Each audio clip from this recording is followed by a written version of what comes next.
ओम नमो भगवते वासुदेवाय नमो नमः। आज चतुर्स्कंद 8वां अध्याय, जिसके अंदर ध्रुव का वन गमन होता है, यानी ध्रुव जी वन की ओर चल दिए। यह किस कारण से होता है, ध्रुव किसके बेटे थे, उनकी माता कौन थी, उनके वन में जाने का कारण क्या था और उन्हें किन की प्राप्ति होती है, इसका संपूर्ण वर्णन इस अध्याय में होगा। शुरुआत में मैत्रेय जी विदुर जी से कहते हैं कि जो ब्रह्मा जी के पुत्र थे, नारद जी, सनका आदि, यह सब तो ब्रह्मा के स्वरूप ही थे और इन्होंने ऐसा धर्म का आचरण किया था कि यह गृहस्थ में नहीं आए, तो इनके बाल बच्चे भी नहीं हुए। लेकिन इनमें कुछ ऐसे भी थे जैसे अधर्म। अधर्म भी ब्रह्मा जी के पुत्र ही हैं। अब अधर्म की जो पत्नी है वह है मृषा। इन दोनों से उत्पन्न हुए दंभ और माया। दंभ और माया से उत्पन्न हुए शठता और लोभ। फिर इन दोनों से उत्पन्न हुए क्रोध, हिंसा, कलह और दुरुक्ति। दुरुक्ति का अर्थात होता है गाली। फिर गाली, इससे उत्पन्न हुए भय और मृत्यु, और भय और मृत्यु से उत्पन्न होते हैं कर्म यानी कि यातनाएं जो हमें भोगनी पड़ती हैं, और नरक। यह सब उत्पन्न हुआ। यह जो अधर्म के वंश का वर्णन है, यह यदि कोई मनुष्य 3 बार सुन ले या 3 बार पढ़ ले या 3 बार किसी को सुना दे, तो उसके जो मन की मलिनता होती है वह साफ हो जाती है, उसका मन साफ हो जाता है। यह अधर्म का जो वंश है उसका वर्णन था। अब सुनिए, जो शतरूपा महारानी थी और उनके जो पति स्वयंभू थे, उनके 2 पुत्र थे। उनके नाम थे प्रियव्रत और उतानपाद। अब उतानपाद के वंश का जो वर्णन होगा उसी में ही ध्रुव आते हैं और उसी के ऊपर इस अध्याय का वर्णन होगा। जो ध्रुव थे वह उतानपाद के पुत्र थे। उतानपाद की 2 बीवियां थी। उनके अंदर एक का नाम था सुरुचि और एक का नाम था सुनीति। तो जो सुरुचि थी उसके अंदर राजा उतानपाद का बड़ा ही मोह था, बड़ा ही प्रेम था, लेकिन सुनीति के अंदर नहीं था। और सुनीति के ही पुत्र थे ध्रुव। ऐसे ही सुरुचि के पुत्र थे जो, वह थे उत्तम। तो एक दिन की बात है, वह राजा अपनी गोद में बैठाकर उत्तम को खिला रहे होते हैं, जो कि उनकी प्रिय पत्नी सुरुचि के होते हैं। वो खिला रहे होते हैं। दूसरा पुत्र भी देखता है कि मेरे पिता हैं, मैं भी गोद में जाकर बैठूं, उनसे खेलूं, वह भी मुझे लाड दुलार प्यार करें। वह जाते हैं, लेकिन वह उन्हें मना कर देते हैं, ध्रुव को भगा देते हैं कि नहीं, मैं तुझे अपनी गोद में नहीं बिठाता। वह बार बार प्रयत्न कर रहा है कि मैं अपने पिता की गोद में बैठूं, लाड दुलार पाऊं, लेकिन वह उसे मना कर देते हैं। ऐसे प्रयत्न करते देख सुरुचि उसे देखती है। सुरुचि देखती है कि मेरी जो सोत है उसका बेटा बार बार प्रयत्न कर रहा है, क्यों ना मैं इसे समझाऊं। तो वह उसे अपने पास बुलाती है और राजा के सामने ही समझाती है। कहती है कि तूने जिससे के गर्भ से जन्म लिया है वो तेरा मंद भाग्य है। जिस राज्य की तू कल्पना कर रहा है या कामना कर रहा है वह राज्य तेरा नहीं है। हालांकि तू इसी राजा का बेटा है, परंतु यह राज्य तेरा नहीं है। यदि तुझे यह राज्य चाहिए होता तो तू मेरे गर्भ से उत्पन्न होता, ना कि मेरी सोच के गर्भ से। तो यह राज्य पर तेरा किसी प्रकार का कोई अधिकार नहीं है। ऐसे कटु वचन वह उसे कहती है। यहाँ तक कि यह भी कहती है, यदि तुझे यह राज्य चाहिए तो तू श्री नारायण, जो श्री भगवान हैं, उनका ध्यान कर। अगर तू उनका ध्यान करेगा और उनसे मांगेगा कि तू मेरी गर्भ से आए, तो जब तू मेरी गर्भ से आएगा तभी तुझे इस राज्य पे कुछ अधिकार प्राप्त होगा, अन्यथा नहीं होगा। ऐसे कटु वचन सुनकर मानो जैसे किसी सांप को लाठी मारती है और वो फुफकारे मारता है, ऐसे ही सांसें लेता हुआ जोर जोर से ध्रुव रोता हुआ अपनी माता के पास जाता है। वह रो इतना रहा होता है, सिसक रहा होता है, घबराया हुआ होता है, कुछ कह नहीं पाता। लेकिन जब उसकी माता सुनती है कि उसकी सोत ने ऐसे कटु वचन मेरे बेटे से कहे हैं, तो उसे बड़ा ही दुख होता है। उसके दुख की तो कोई सीमा ही नहीं होती, मानो उसे इतना ज़्यादा दुख होता है। फिर वह अपने बेटे को समझाती है रोती हुई। वह कहती है कि मैं हालांकि राजा की ही पत्नी हूँ, परंतु जो राजा हैं वह तो मुझे अपनी पत्नी तो दूर अपनी दासी भी स्वीकार करने में झिझकते हैं, उन्हें लज्जा आती है इस चीज में। बेटा, जो तुमने मेरे गर्भ से जन्म लिया है इसमें तुम्हारी तो कोई भूल नहीं है, लेकिन जो नारायण है, जो पर ब्रह्मा है, जो विष्णु भगवान है, वह सब कुछ करने में समर्थ है। तो उनकी पूजा कर, उनका चिंतन कर, उनको अपने मन में बसा ले, उनको रिझा ले। इस दुनिया में तो क्या, इस 3 लोक में ऐसी कोई चीज नहीं है जो फिर तुझे ना मिल सके। ध्रुव के मन में यह बात बैठ जाती है, इतनी घर कर लेती है। उसकी माता उसे समझाती है, किसी के प्रति अपमान भाव तो देखना ही नहीं है, हमें करना ही नहीं है किसी का अपमान, किसी के बारे में बुरा सोचना ही नहीं है, किसी को दुख पहुंचाना ही नहीं है। जो व्यक्ति जैसा कर्म करेगा, यदि वह किसी को दुख पहुंचाता है तो वह उसका फल भी अवश्य ही पाएगा। तो इस प्रकार वह उसे समझाती है। वह कहती हैं जो नारायण है ना, वो ब्रह्मा जी और लक्ष्मी जी, यह तो उन्हें प्रसन्न करने के लिए खोजते हैं। लक्ष्मी जी दीपक के समान कर कमल अपने लिए उनको खोजती हैं कि नारायण कहाँ है, उन्हें प्रसन्न करते हैं अन्य देवता और खोजते हैं कि उन्हें प्रसन्न करें हम। तो उन्हीं नारायण का ध्यान कर, वह सब कुछ करने में सर्व समर्थ है। ध्रुव के मन में यह बात बैठ जाती है। अब वह पिता के नगर से बाहर निकल जाता है। यह सब खबर जब नारद जी को मिलती है, जब भी ब्रह्मा जी के पुत्र हैं, उन्होंने भी गृहस्थ जीवन धारण नहीं किया, तो वह पहुंचते हैं ध्रुव जी के पास।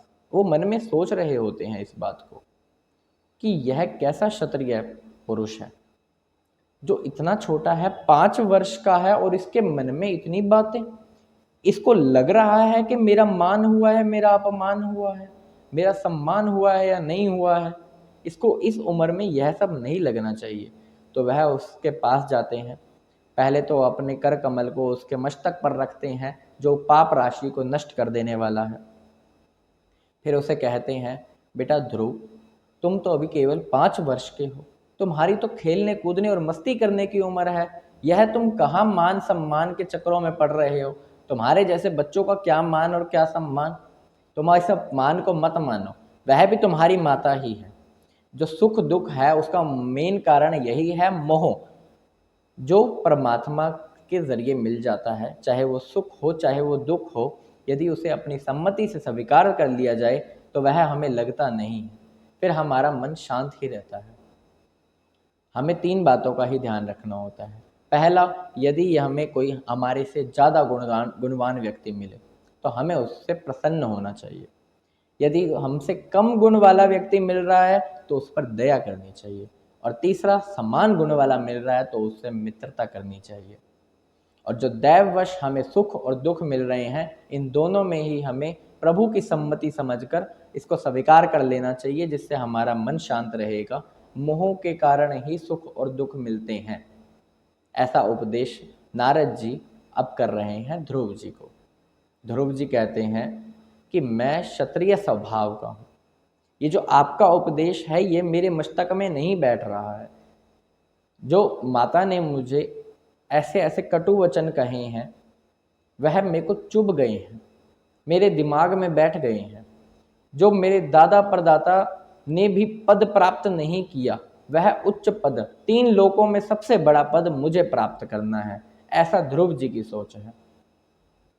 नारद जी प्रसन्न होते हैं इससे, और वह कहते हैं ध्रुव जी नारद जी को कि आप मुझे यह मार्ग नहीं, आप मुझे वह मार्ग बताइए जिससे कि जो मैं चाहता हूँ वह मुझे प्राप्त हो सके।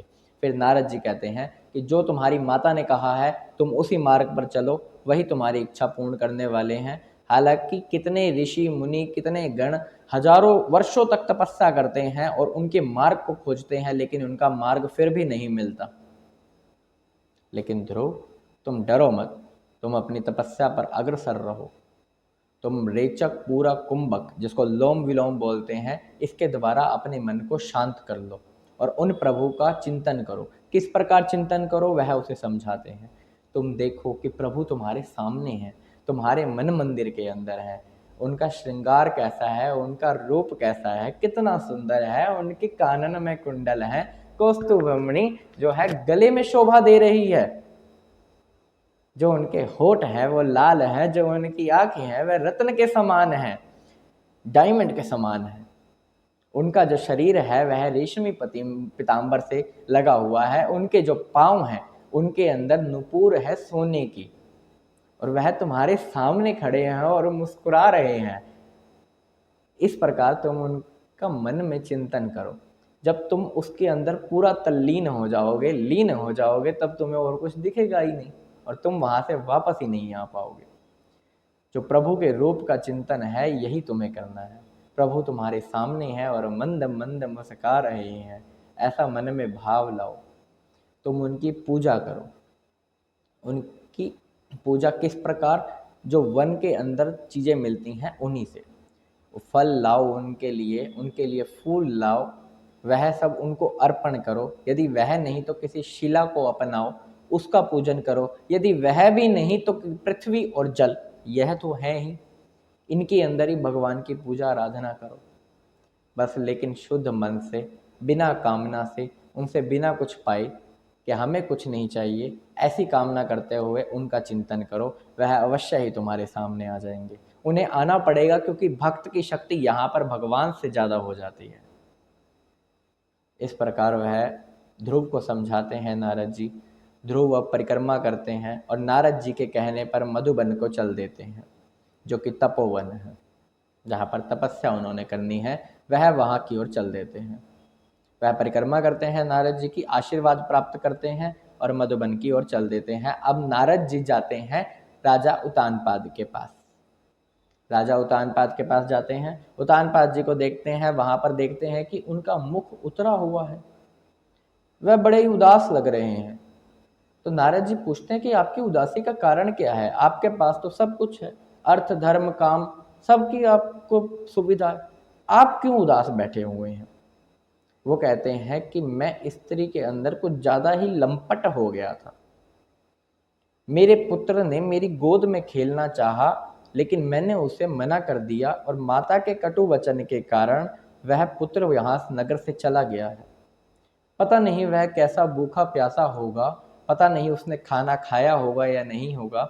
उसका मुख जो है वह कहीं कमज़ोर ना हो गया हो बिना खाना खाए, यह सोच रहे हैं वो, और नारद जी के सामने कह रहे हैं। नारद जी फिर उन्हें समझाते हैं कि तुम्हारा जो पुत्र है वह जिस मार्ग पर है वह अपना भी यश बढ़ाएगा और तुम्हारा भी यश बढ़ाएगा, उस पर तो स्वयं भगवान की कृपा होने वाली है। क्योंकि नारद जी ब्रह्मा जी के पुत्र हैं, सर्व अंतर्यामी, तीनों लोकों में विचरते रहते हैं, तो उन्हें पहले से ही ज्ञान था, जो उतानपाद को उन्होंने बताया। लेकिन उतानपाद फिर भी अपना जो राज्य का कार्य है उसमें इतना लीन नहीं होते, उसको दूर रख के, उदासीन करके वह अपने बेटे की ही चिंता करते रहते हैं। और वह जो बेटे और ध्रुव हैं, वह ध्रुव वन में तपस्या करनी शुरू करते हैं। यमुना जल में पहले तो जाकर स्नान करते हैं, अपने आप को पवित्र करते हैं। फिर उनकी क्या विधि होती है तपस्या की, वह सुनिए। पहले तो यह कि नारद जी ने उन्हें एक वरदान या फिर एक मार्ग बताया, जिससे कि हम 7 दिनों के अंदर आकाश में विचरने वाले सिद्ध गणों को देख सकते हैं, जिन्हें और कोई नहीं देख सकता। तो उसके लिए करना क्या होता है? सिर्फ एक मंत्र है, उसका जाप करना होता है, जो नारद जी ने ध्रुव जी को बताया था। ओम नमो भगवते वासुदेवाय। इस मंत्र का ही जाप करने से 7 दिनों के अंदर सिद्ध गणों को आकाश में विचरते हुए देखा जा सकता है। तो वह इसकी पूरी की पूरी प्रयास करते हैं ताकि वह यह सब कर सके। फिर पूरक, रेचक, कुंभक के द्वारा अपने इंद्रियों को, अपने मन को बाकी चीज़ों से हटाकर वश में कर लेते हैं। जो पहला महीना होता है उसमें 3-3 दिन का गैप देकर वह केवल बेर का सेवन करते हैं। फिर जो दूसरा महीना होता है उसमें 6-6 दिन का गैप देते हुए वे केवल पत्ते और घास खाते हैं। फिर 9-9 दिन का गैप देते हुए तीसरे महीने में वह केवल जल पीते हैं, और चौथे महीने में 12-12 दिन का गैप करते हुए वह केवल वायु पीते हैं। और उसके बाद वह 5वें महीने में श्वास को जीतकर पर ब्रह्म को प्राप्त हो जाते हैं। अब उनका तेज इतना ज़्यादा है कि सभी लोगों का तेज भी वहाँ पर कम पड़ गया है। ऐसा मानो कि जैसे एक नाव के अंदर एक गजराज, एक हाथी चढ़ गया हो और वह नाव ऐसे डगमगा रही है, ऐसे लोग डगमगा रहे हैं, क्योंकि उनका तेज इतना ज़्यादा हो गया है, उनका जो लक्ष्य था वह इतना दृढ़ था। और वह ध्रुव कितने वर्ष के हैं? केवल 5 वर्ष के। सभी देवता लोग घबरा जाते हैं। घबरा कर वह नारायण के पास जाते हैं, विष्णु भगवान को कहते हैं जाकर, कहते हैं कि यह जो भक्त है आपका ध्रुव, इसके तेज से समस्त लोगों को खतरा है, तो आप हम पर कृपा कीजिए। वहाँ पर श्री भगवान कहते हैं कि तुम चिंता ना करो, मैं अभी इसे इस योग से निवृत्त करता हूँ। मुझे अभी जाना होगा और मैं अभी इसको जो इसको फल चाहिए वह इसको देता हूँ और इसे इस योग से निवृत्त करता हूँ। क्योंकि उनकी जो उपासना है वह इतनी ज़्यादा थी कि उनके मन में, उनके चिंतन में केवल श्री भगवान का ही निवास हो जाता है। वह अपने मन से सब कुछ सोचते रहते हैं, लेकिन सोच में है कौन? केवल परम पुरुष भगवान पर ब्रह्म, उन्हीं का ही चिंतन वह करते रहते हैं। तो यह ध्रुव का वन गमन था।